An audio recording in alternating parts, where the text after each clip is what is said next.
ஸ்ரீ குருபியோ நமக. அனைவருக்கும் நமஸ்காரம். இன்று ஸ்ரீ லக்ஷ்மி நரசிம்மர் அவதரித்த நட்சத்திரமான சுவாதி நட்சத்திரம். ஸ்ரீமத் ஆதிசங்கர பகவத்பாதர் அருளிய ஸ்ரீ லக்ஷ்மி நரசிம்ம கராவலம்ப ஸ்தோத்திரம் பாராயணம் செய்யலாம். இதை சொல்வதால் எல்லா விதமான ஆபத்துகளும் நீங்கி சகல நலன்களும் உண்டாகும். ஒருவர் வாழ்வின் இக்கட்டான சூழ்நிலையில் இருந்தாலும் அவர்களது தடைகள் நீங்க வழிவகுக்கும் சக்தி வாய்ந்த ஸ்தோத்திரம். இதை தினமும் வீட்டில் கேட்டு வந்தால் அமைதியான சூழல் உண்டாகும். நாம ஸ்தோத்திரத்தை பார்க்கலாம். ஸ்ரீ லக்ஷ்மி நரசிம்ம கருணாரச ஸ்தோத்திரம் அथवा ஸ்ரீ லக்ஷ்மி நரசிம்ம கராவலம்ப ஸ்தோத்திரம். ஸ்ரீமத் பயோநிதி நிகேதன சக்கரபாணி भोगीन्द्र भोगमणिरञ्जित पुण्यमूर्ते योगीश शाश्वत शरण्य भवाब्धिपोत लक्ष्मी नरसिंह मम देहि करावलम्बं ब्रह्मेन्द्र रुद्र मरुदर्क किरीटकोटि संगट्टिताङ्घ्रि कमलामलकान्तिकान्त लक्ष्मी लसत्कुच सरोरुहराजहंस लक्ष्मी नरसिंह मम देहि करावलम्बम् संसार घोर गहने चरतो मुरारे मारोग्र भीकर मृग प्रवराधितस्य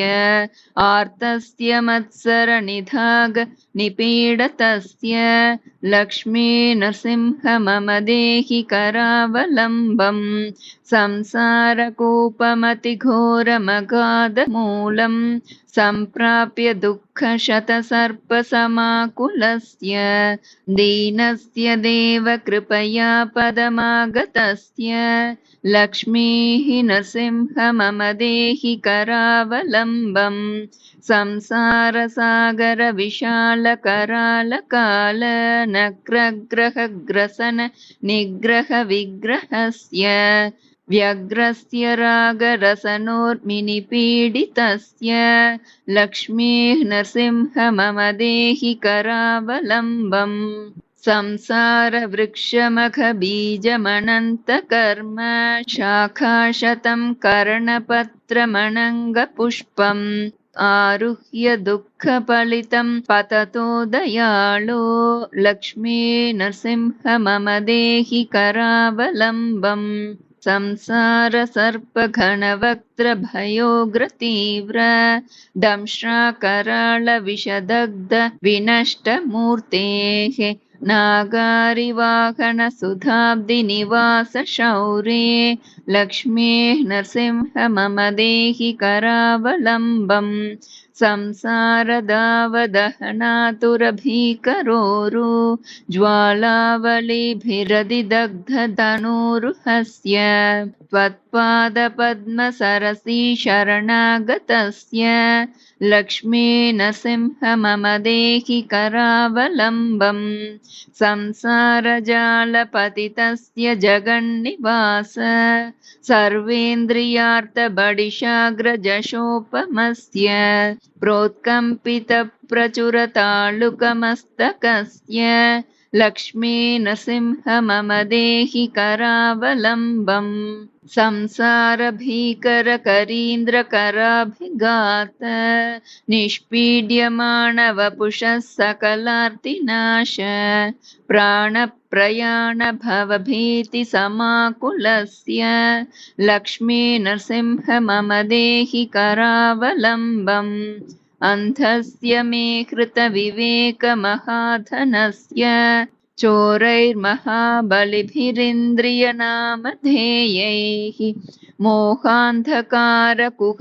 विनिपातितस्य लक्ष्मी नरसिंह मम देहि करावलम्बम्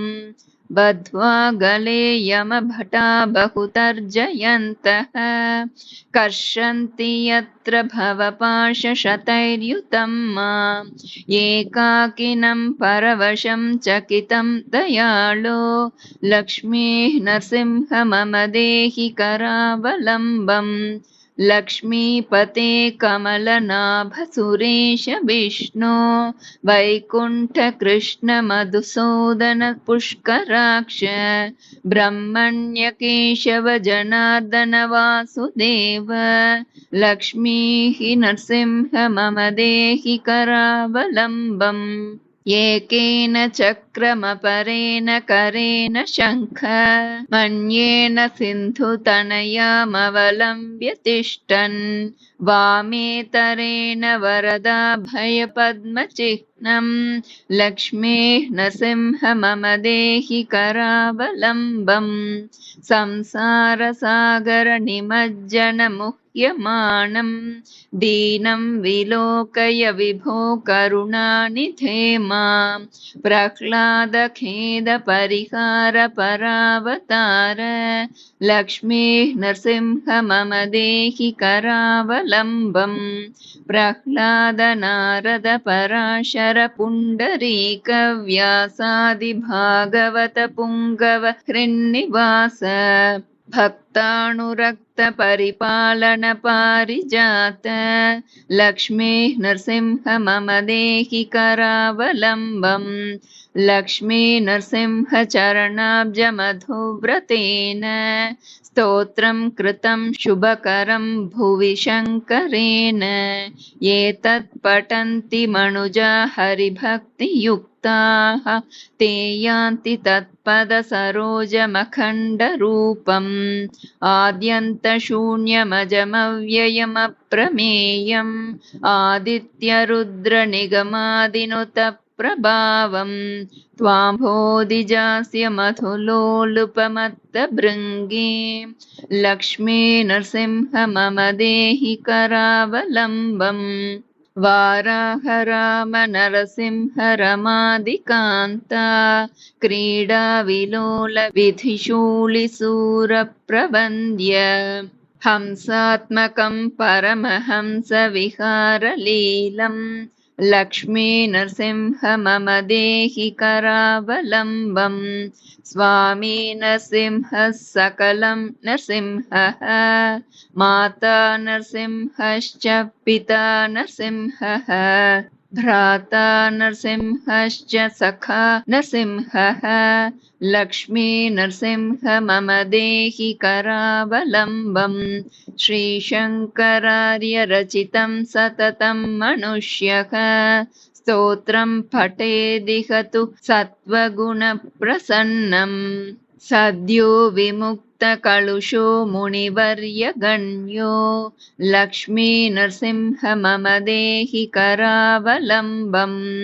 यन्माययार्जितवपुः प्रचुरप्रवाहमग्नार्तमत्र निवहोरुकरावलम्बम् लक्ष्मी नृसिंह चरणाब्जमधुव्रतेन स्तोत्रं कृतं सुखकरं भुवि शङ्करेण श्रीमन्नृसिंह विभवे गरुडध्वजाय तापत्रयोपशमनाय भवौषधाय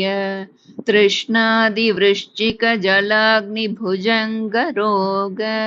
क्लेशव्ययामहरये गुरवे नमस्ते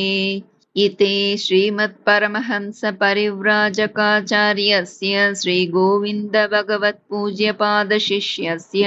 श्रीमच्छङ्करभगवतः कृतौ श्रीलक्ष्मीनरसिंह करुणारसस्तोत्रम् अथवा श्रीलक्ष्मीनरसिंहकरावलम्बस्तोत्रं सम्पूर्णम्